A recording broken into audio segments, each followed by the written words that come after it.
The paradoxes of abandoning the great integrity. When the great integrity was abandoned, humanity and justice appeared. When knowledge and teachers appeared, hypocrisy was their inevitable accompaniment. When relationships lost their harmony, filial piety and parental affection were suddenly birthed. When a nation succumbs to chaos and corruption, patriotic politicians are always at hand, announcing themselves.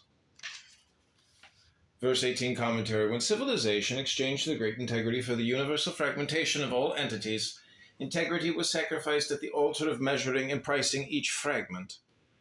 This process of integrity dismemberment is rationalized by logical ideologies, which are intellectualizations that are severed from holistic life experience.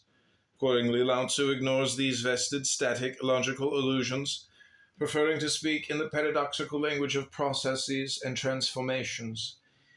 In this verse, it is implied that many people celebrate humanity and justice as ideal universal virtues, but Lao Tzu knows that when the great integrity was abandoned, inhumanity and injustice became universal experiences.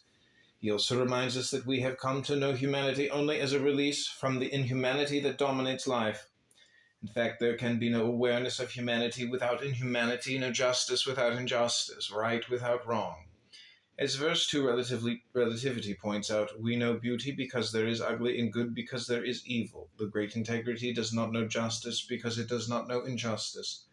This verse thereby implies part of the answer to the question in the previous verse 17, leaders. Why should a majority contribute to their own victimization? One way is by succumbing to the ideologies that rationalize inequities and injustices as though they are inherent in life itself rather than the consequences of selling our holistic souls, the great integrity, to the fragmentized marketplace. By accepting these ideologies as universal truths, we accommodate to our own shackles. Verse 19, the paradoxes of returning to the great integrity. Banish the intellectual, discard knowledge, we will all benefit 100-fold.